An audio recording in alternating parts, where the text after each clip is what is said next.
ഇതിനകത്ത് ഒരു കാര്യം നമ്മൾ ആലോചിക്കേണ്ടത്, ഈ കുറ്റകൃത്യം നടത്തിയത് ആരാണ്? ഈ കുറ്റകൃത്യം നടത്തിയവർ രഞ്ജിത് ശ്രീനിവാസനെ നേരിട്ട് അറിയുന്നു, അങ്ങനെയുള്ള സംഭവമല്ല. ഇതിന് പിന്നിൽ ഒരു ഓർഗനൈസേഷൻ ഉണ്ട്.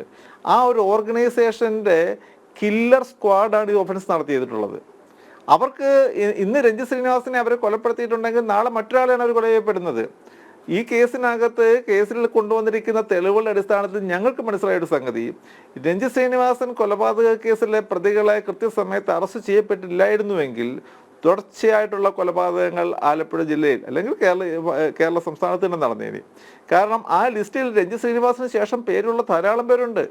അവരെ ഓരോരുത്തരെയും അവരുടെ വീടുകളെ കുറിച്ചുള്ള കാര്യങ്ങൾ, അവരുടെ വീട്ടിൽ മറ്റാരൊക്കെ ഉണ്ടെന്നുള്ള കാര്യങ്ങൾ, ഈ കാര്യങ്ങളെല്ലാം ഇപ്പം രഞ്ജിത് ശ്രീനിവാസനെ കൊല ചെയ്യപ്പെട്ടത് കൊണ്ട് തന്നെ അദ്ദേഹത്തിൻ്റെ വീട് ചുറ്റുമുള്ള കാര്യങ്ങളെക്കുറിച്ചൊക്കെ ഇവർ തെളിവുകൾ ശേഖരിച്ചിരുന്നു, അല്ലെങ്കിൽ ഇവർ വിവരങ്ങൾ ശേഖരിച്ചു എന്നുള്ളത് മുമ്പിൽ വന്നു.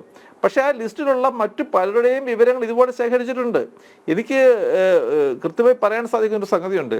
ഈ കേസിലെ ചില ഡിജിറ്റൽ തെളിവുകൾ കോടതിയിൽ ഹാജരാക്കപ്പെടുകയുണ്ടായി. ആ ഡിജിറ്റൽ തെളിവുകൾ ഹാജരാക്കപ്പെട്ടതിൽ പ്രതികൾ ശേഖരിച്ച് വെച്ചിട്ടുള്ള ആലപ്പുഴ ജില്ലയിലെ കൊല ചെയ്യപ്പെടേണ്ടവരുടെ ലിസ്റ്റിലുള്ള പലരുടെയും ചിത്രങ്ങളുണ്ടായിരുന്നു.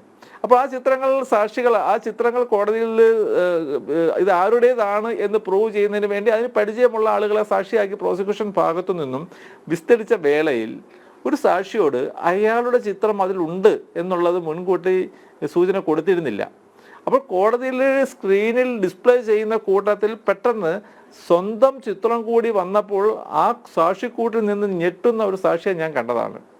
അപ്പോൾ മരണഭയം എന്ന് പറയുന്നത് ഒരു വലിയ ഭയം തന്നെയാണ്. കാരണം അടുത്ത നിമിഷം കൊല ചെയ്യപ്പെടും എന്നുള്ള ചിന്തയോടുകൂടി ജീവിക്കേണ്ടി വരുന്നൊരു സാഹചര്യം ഉണ്ടാകുമ്പോൾ ആ സമൂഹത്തിനെ രക്ഷിക്കാൻ വേണ്ടി കോടതികൾ ഇതുപോലത്തെയുള്ള ശിക്ഷാവിധികൾ പുറപ്പെടുവിക്കേണ്ടതുള്ളതല്ലേ?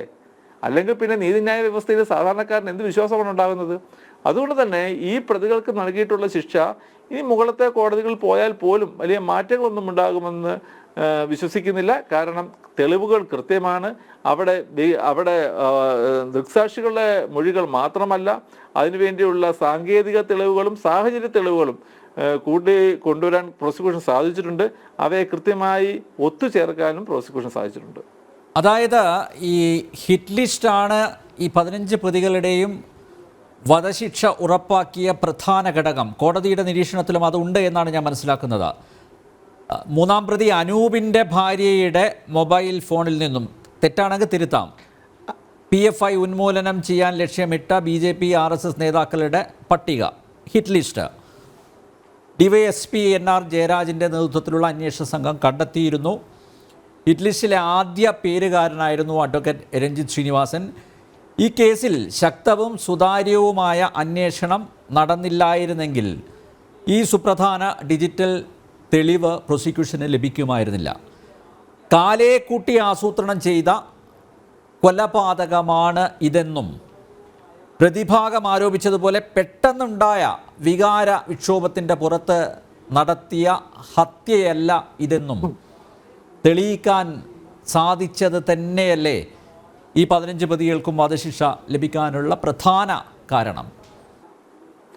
തീർച്ചയായും. കാരണം ദൃക്സാക്ഷികളോ മുമ്പ് സൂചിപ്പിച്ചതുപോലെ ഈ കേസിൽ ആദ്യമേ പ്രതികൾ കോടതിയിൽ എടുത്ത ഒരു ഡിഫൻസ് എന്ന് പറയുന്നത് ഇവരാരും SDPI പോപ്പുലർ ഫ്രണ്ട് സംഘടനകളുമായി ബന്ധമുള്ളവരല്ല എന്നുള്ള തരത്തിലായിരുന്നു. പക്ഷേ അത് കളവാണ് എന്ന് തെളിയിക്കുവാൻ ഈ കേസിനകത്ത് മുഴുവൻ സാക്ഷികളും പ്രോസിക്യൂഷൻ അനുകൂലമായി പറഞ്ഞിട്ടുള്ളവരൊന്നുമല്ല. നമ്മുടെ നാട്ടിലെ നിയമത്തിനകത്ത് ഹോസ്റ്റൈൽ എന്ന് പറയുന്നൊരു വാക്ക് നമ്മുടെ നിയമപുസ്തകത്തിൽ പറയപ്പെടുന്നില്ല. എങ്കിൽ പോലും സാധാരണ രീതിയിൽ നമ്മൾ പറയപ്പെടുന്ന ഭാഷയിൽ പറയുന്ന തരത്തിൽ ഹോസ്റ്റൈൽ വിറ്റ്നസ്സുകൾ എന്ന് പറയുന്ന തരത്തിൽ കൂറുമാറിയ സാക്ഷികൾ ഈ കേസിനകത്തും ഉണ്ടായിട്ടുണ്ട്. അവർ പലരും പ്രതികളോടൊപ്പമുള്ളവരോ പ്രതികളുടെ ബന്ധുക്കളോ പ്രതികളുടെ സമീപവാസികളോ ഒക്കെ ആകാം.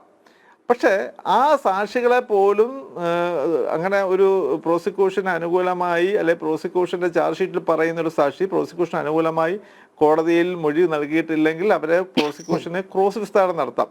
നമ്മുടെ നാട്ടിലെ നിയമം അനുവദിക്കുന്നുണ്ട്.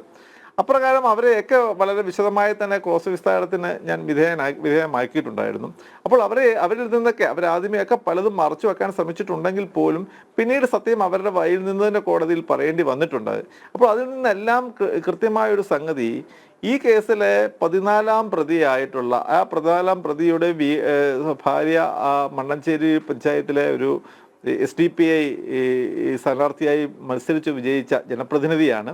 അവരുടെ വീടിന് തൊട്ട് സമീപത്ത് തന്നെയുള്ള മറ്റൊരു വീട്ടിൽ ഒരു ഗൂഢാലോചന നടന്നിരുന്നു എന്ന് കാണിക്കുവാനും ഈ സാക്ഷികളെയൊക്കെ ക്രോസ് ആ വീടിൻ്റെ ഉടമസ്ഥയൊക്കെ കോടതിയിൽ വന്ന് കൂറുമാറി മൊഴി പറയാനുണ്ടായത്.